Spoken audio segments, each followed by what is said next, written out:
One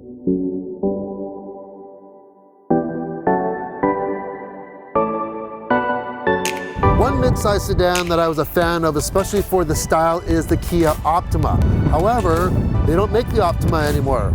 But don't worry, Optima fans, because they have replaced it with this.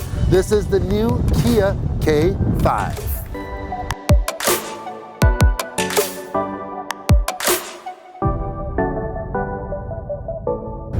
Okay, you have to admit, this is a really good looking four-door sedan. I've actually gotten so many people complimenting the looks of this vehicle. They've just stopped and just had to admire this vehicle, wanting to know what it was. The front end for sure is very striking. You have that tiger nose grille. You have different angles to it, or basically it starts off a little bit more back here. The bumper area extends out. You have this large, chunky black mesh up front. Then you have these styled LEDs that run straight into the design of this. It looks very styled. Some might say it's overstyled. I kind of like it. This is the GT line, comes with 18-inch wheels. We have winter tires on it right now because it is winter. It's quite cold out. Doesn't look like it, but it really is. Black mirror caps. Then you also have black chrome going around the window surrounds, and it widens out in the back, and it gives it basically a floating roof look. You have a black roof as well. Now onto the back here, first thing you'll notice, you have a light bar that goes straight across, and then you have kind of that similar design from the front. It mimics that. You have dual exhaust, a rear valance, and a trunk spoiler. Now, this is equipped with a smart trunk, so if you have it activated, when you get close to the trunk, if you have the key fob in, it'll automatically open it, or you can actually just open it manually right by the camera there. Up it comes. It's spring-loaded. It's not power operated, so you do have to close it. Like most four-door sedans, lots of room. I'll give you a shot of that. However, it is spring-loaded, but there is no handle on the inside. That is a little bit of a downfall. Like just a small little hook for your hand would be nice, but since there is none, you do have to grab the outside, and that just either makes your hands dirty or you can dirty your car. So a small little hook would be great. Let's take a look inside. All right, just to be clear, we are talking about Canadian spec models right now, so make sure, check on your local Kia site to see what models you have, because for instance, in Canada, our trims are a little bit different from those in the US. Our EX trim, for instance, is one above the base trim. However, the EX in the US is one below the top trim. So they are a little bit different, but anyways, just check out the website. We are in the GT line, as we mentioned earlier, but all K5s do come very well equipped on the inside. In Canada, luckily, we get standard heated seats as well as standard heated steering wheel. That's due to our cold climate that we have here. I'm sure you can get that in different packages in different markets as well. Starting in behind the steering wheel, 2 analog gauges, flanking a 4.2-inch digital display. That is standard unless you go to the very top trim, the GT trim, where you get the full digital cockpit. And then the infotainment system, standard is an 8-inch screen, but if you go to the GT line that we have here and above, which is the GT, you actually get a 10.25-inch screen. Apple CarPlay and Android Auto come standard. But here's something that's a little bit odd, is that if you get the lower trims with the smaller screen, the 8-inch screen, you get the wireless Apple CarPlay, and I'm not sure if the Android Auto is wireless as well, but anyways, wireless, but you don't get it with the larger screen, which is kind of odd because it is a premium screen. You would expect that you would get the premium feature, which is wireless. I'm sure that will change sometime in the future when they probably update. Might be a firmware thing, who knows. You also get a backup camera. There is no 360 camera available as an option, however, that's a little bit unfortunate. Now, the two popular models I would say for the K5 in Canada would be the EX and this GT line, so they're kind of in the middle.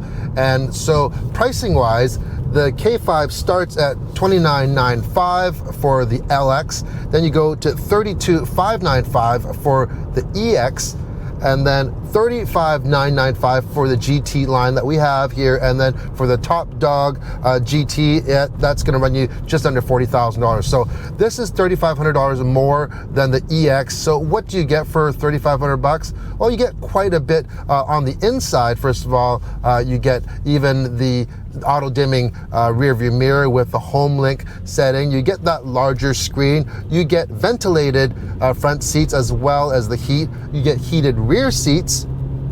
You get satellite radio, the UVO connected services, meaning you can connect your vehicle to an app on your phone, and you can do remote start, unlock the doors, all sorts of different things, locate my vehicle. So those are just a few things extra that you do get on the GT line. Of course, you also get the appearance, the sportier appearance of the GT line as well.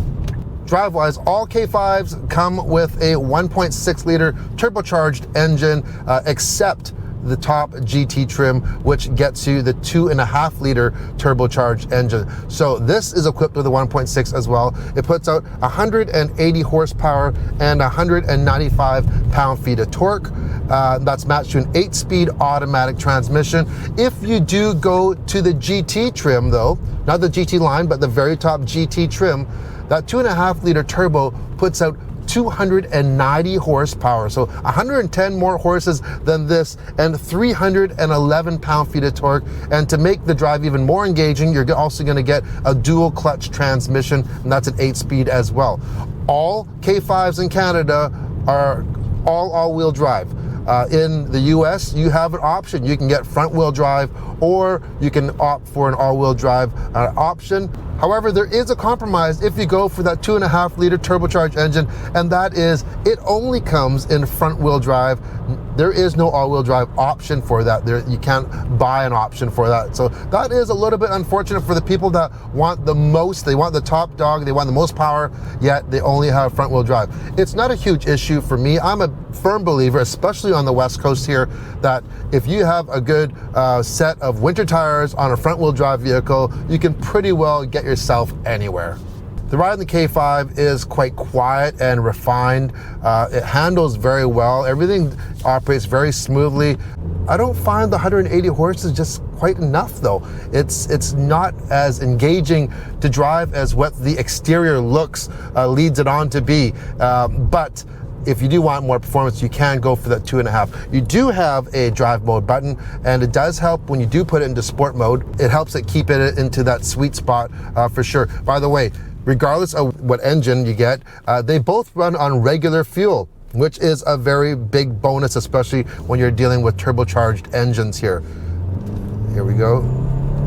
Okay, so that is to the floor, and yeah, I would like to have a little bit more performance out of this vehicle.